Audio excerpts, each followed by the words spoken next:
بسم اللہ الرحمن الرحیم الحمدللہ رب العالمین والصلاة والسلام علی سید الانبیاء والمرسلین۔ جس طرح ہر مسلمان اپنے مذہب اور عقیدے پر فخر کرتا ہے، اسی طرح ہر کافر اپنے آپ کو اپنے مذہب کے ساتھ منسوب کرتا اور اس پر فخر کرتا ہے۔ ایک ہندو خود کو ہندو کہتا ہے، ایک سکھ خود کو سکھ کہتا ہے، ایک عیسائی خود کو عیسائی کہلوانا پسند کرتا ہے، ایک پارسی خود کو پارسی اور ایک یہودی خود کو یہودی کہتا ہے، جبکہ قادیانی بجائے اپنے آپ کو قادیانی کہلوانے کے خود کو مسلمان کہتا ہے، اور بھولے والے مسلمانوں کو اپنے مکر و فریب میں پھنسانے کے لیے یہ دلیل پیش کرتا ہے کہ ہم ایک خدا، ایک رسول اور ایک کتاب پر ایمان رکھتے ہیں۔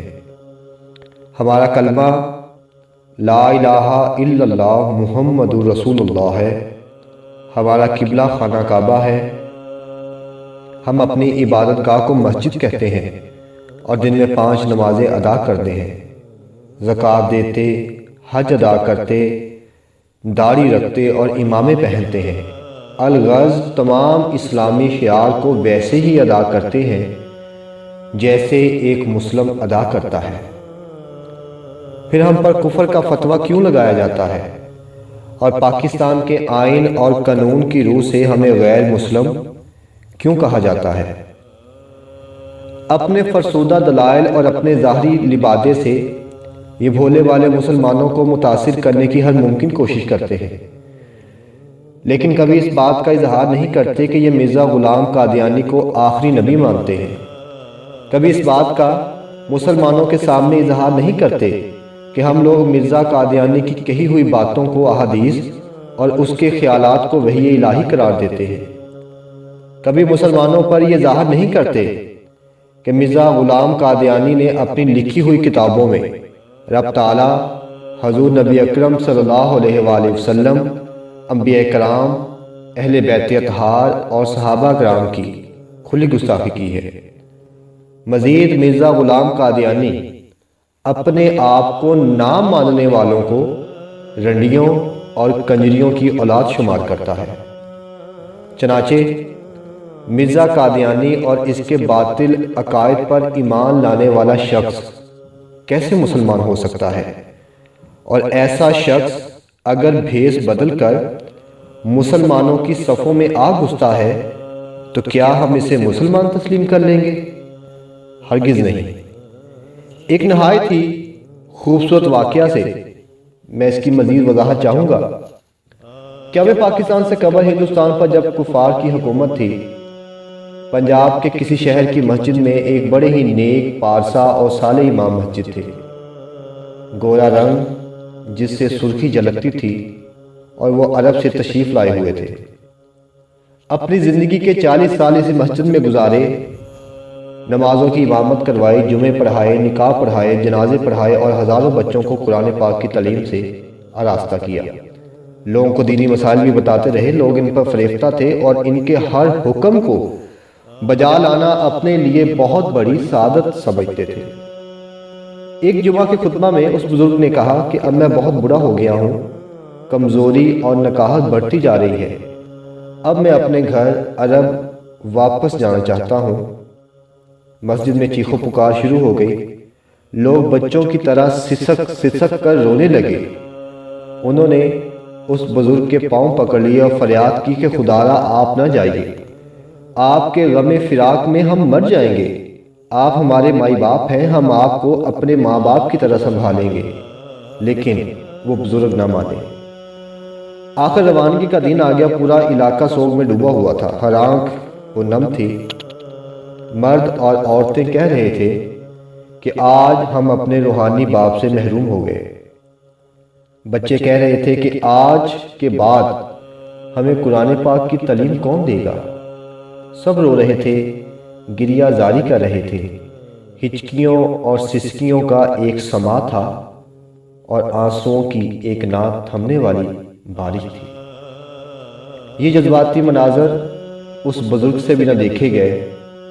ان کا دل بھی پسیج گیا اور بوڑھی آنکھوں سے آنسو ٹپکنے لگے، اور وہ ریلوے پلیٹ فارم کی دیوار پر چڑھ کر ہزاروں کے مجمع سے یوں مخاطب ہوئے: مسلمانوں، تمہاری یہ غمناک کیفیت دیکھ کر آج میرا بھی دل پھٹ گیا ہے، تو سن لو، اپنی 40 سال کی نمازیں دہرا لینا، کیونکہ میں ایک عیسائی ہوں۔ اسلام دشمن حکومت نے مجھے ہندوستان میں جاسوسی کے لیے بھیجا تھا، اور میں مسجد میں بیٹھ کر جاسوسی کا کام کیا کرتا تھا۔ میں ایک عرب نہیں بلکہ جاسوس ہوں۔ لوگوں کے منہ کھلے کے کھلے رہ گئے، بہتے آنسو تھم گئے، حرکت کرتے ہوئے جسم ساکت ہو گئے، اور اتنے میں وہ بزرگ اپنے ساتھیوں کے ساتھ رپوش ہو چکے تھے۔ اس بزرگ کی طرح قادیانی بھی اپنے آپ کو مسلمان کہتا ہے، کیونکہ بین الاقوامی اسلام دشمن طاقتوں نے اسے مسلمان کا لبادہ پہنا کر مسلمانوں کی صفوں میں داخل کر دیا ہے، تاکہ وہ مسلمانوں کے معاشرے میں گھل مل جائیں، ان کے رسم و رواج کو اپنا لیں اور ان کی شناخت بھی اسلامی ہو جائے، تاکہ وہ ایک مسلمان معاشرے میں سکون کے ساتھ رہ کر مرزا غلام قادیانی مسلمانوں کی جاسوسی کر سکے، اسلام کے نام پر اسلام میں تخریب کر سکے، اسلام کے نام پر اپنی کفریہ تبلیغ کر سکے، اسلام کے نام پر لوگوں کو مرتد کر سکے، اسلام کے دائرہ میں رہتے ہوئے مسلمانوں کو رنگ، نسل، زبان اور علاقہ کے نام پر دست و گریبان کرا سکے، ایک مسلمان کے کلیدی عہدوں پر قبضہ کر سکے اور ملک کے راز باہر منتقل کر سکے، NGOs بنا کر غریبوں کے ایمانوں کو ذبح کر سکے،